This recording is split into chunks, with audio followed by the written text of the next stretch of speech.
just want to let the photographers know you're in here for the first 5 minutes, and then we'll escort you out. Let's welcome John Herdman and Erin Mcleod, a local. We'll just start off the press conference with a general question, first to you, John, and then to Erin. So it's finally here.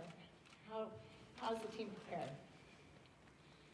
Wow, could we fit any more press in? This is unbelievable. I mean, for women's sport, this will be the first in Canada.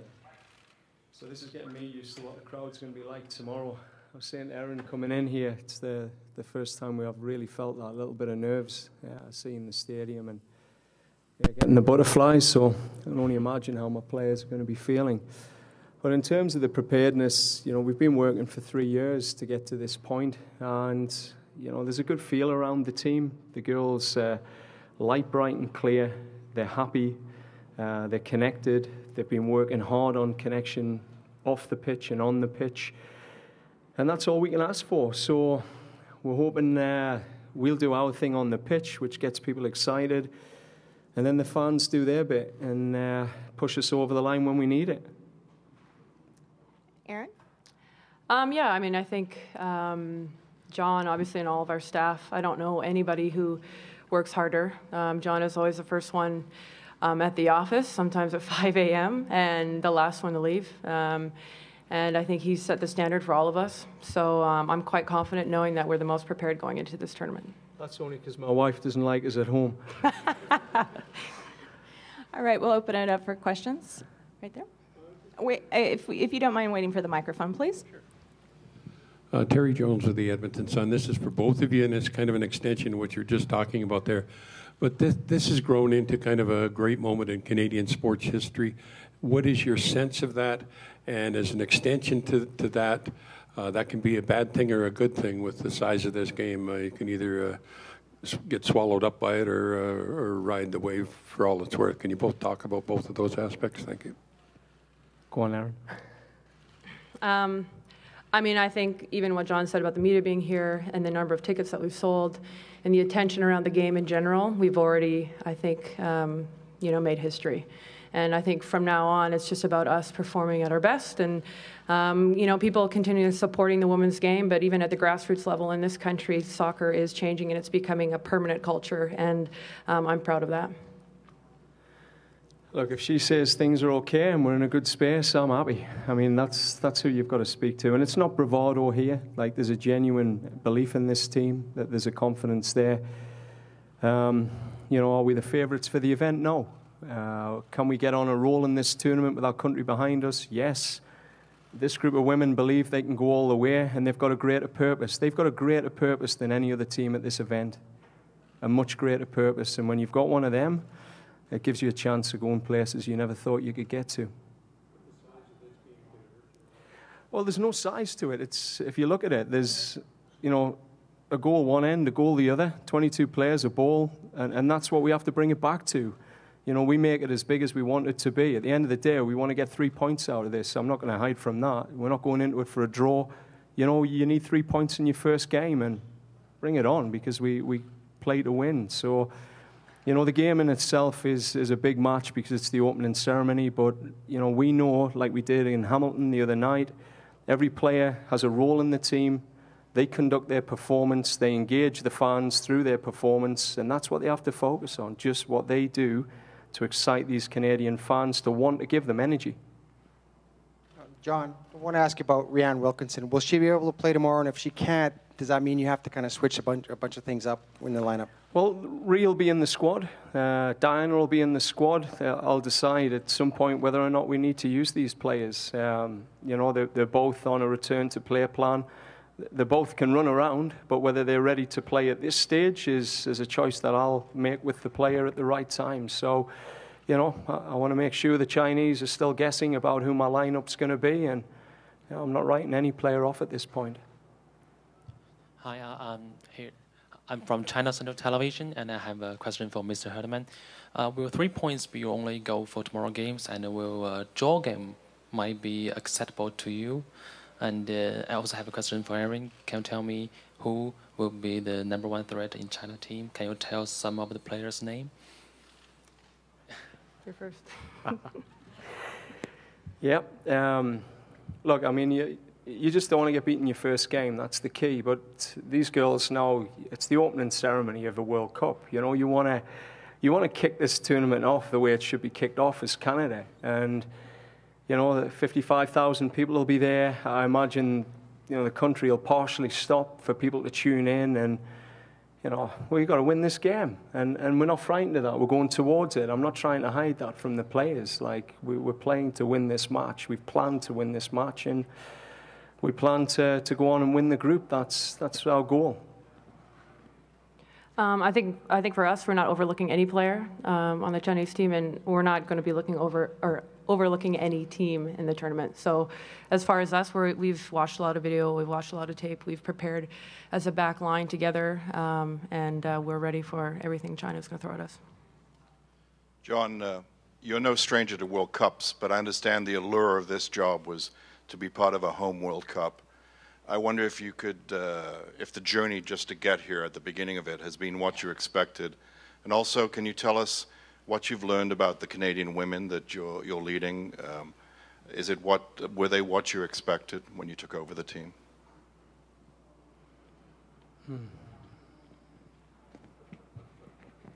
I think the first part of that, I've always been taught to think before you speak. I think the first part is, like, the journey has just been such a process, and we mapped it out, and maybe it's to my detriment at times, but just process orientated day after day after day, that, like, coming here and seeing this group of people, like, it's actually starting to feel real now. It's becoming less of a process and more the dawning, not the tournaments here, the events here. So the realization of, we are now at a point ready. We've done everything physically we can, mentally, technically, tactically. It's about the composure and the connection that these women have to keep themselves on task, next task, in games, to do the thing that they were born to do and what they love doing, which is playing football. And that's how we simplify this whole journey down. We've prepared them to be resilient in these moments. So I think, you know, the journey's prepared us. We're ready to go. In terms of learning about these women, look, the simplicity behind it is they have definitely got the best out of me as a man, and I think I've got the best out of them as women. And together we make a great match, and we have done. They've pushed me to new levels and new limits. They've grown off the pitch as leaders, and when you have bigger and better leaders around you, you have to become a bigger and better leader too. So I think we all become better people through this process, and that will be the learning, that I've got great leaders in my team now, and I'm not the main voice anymore. When I speak, people listen, but there's other players who speak, and more people listen, and that's what you want as a coach. John, I spoke with Randy Waldrum from the Houston Dash, who said that his relationship with Erin was sort of an extension of him, that she's one of the best professionals he's ever seen, sort of. He helped her in that role. I just wonder what your relationship is like with Erin, and if you have that sort of similarity that they do. I don't know. Maybe Erin can reveal a bit more there. Yeah, I'll take this one, John. Cheers. No, I think, I mean, I have the utmost respect for John. I think he's pushed me as a human being every single day. I never thought when I joined this team 14 years ago that, you know, that I would be a leader, or, you know, someone would put the faith in me to be a leader on this team, and he did from the get-go. And I think John, I don't know, a couple years ago said he saw something in me, and I hadn't even recognized it, and I do now. So I think he's done that for a lot of women on this team. And again, like to reiterate what John said, it's about being the best people that we can be first, and then obviously doing what we need to do on the soccer pitch. Sorry for deflecting that one. Nancy Armour with USA Today. This is for both of you. Given everything that's gone on with FIFA the last couple of weeks, is there some bit of irony that the Women's World Cup is the first major event being staged since then? And what do you think this tournament can do in terms of maybe restoring the game's image?